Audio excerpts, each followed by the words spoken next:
Okay, let's take a look at number 1. Remember that the equation for density is mass divided by volume. So in this question we are given the mass and the volume. So we simply divide the mass by the volume and we get our final answer. Don't forget your units.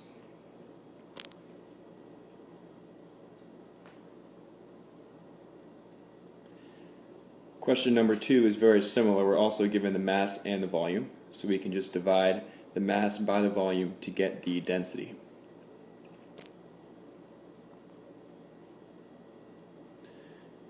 Number 3, we're looking for the mass, so we have to rearrange the equation to solve for mass. Mass equals density times volume.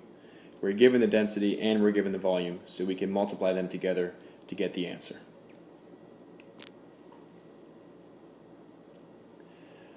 Number 4, we're given the dimensions of a block.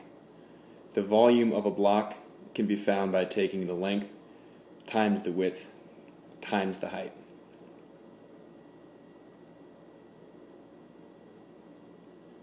So let's do that.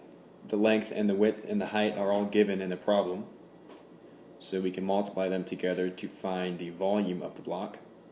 Now let's go back and find the density. We know the mass, now we know the volume, so we can divide the mass by the volume to find the density.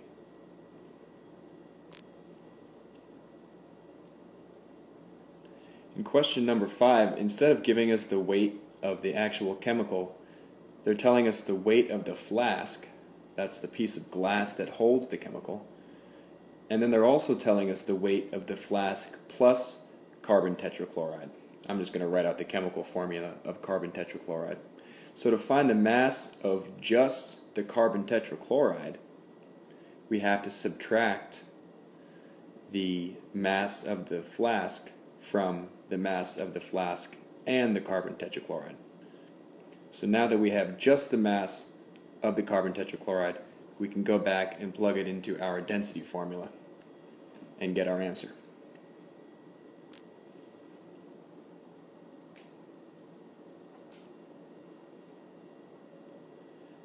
In question number 6, we have the mass and the volume given, so we can find the density by just dividing the mass by the volume.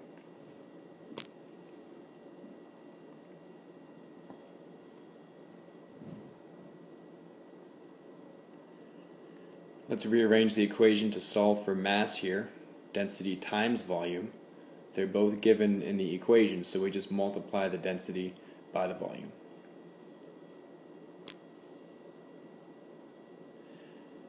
Number 8 is kind of like number 4. We're given the dimensions of the block, so in order to find the volume of the block, you have to multiply the length times the width times the height. Now that we have that, we can plug it back into our density equation to find the density.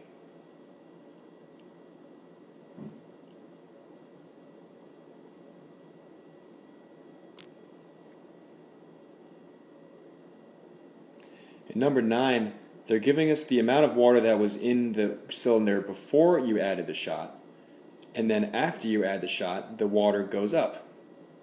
So, to find the volume of the piece of shot, you have to you have to subtract where the water used to be from where it is after you add the shot. So this is just like what we did in class, where we took a graduated cylinder, we put something in it, and then the water level went up. So to find the volume of just the thing that you added, you have to subtract the initial volume from the final volume, and then plug that into your density equation.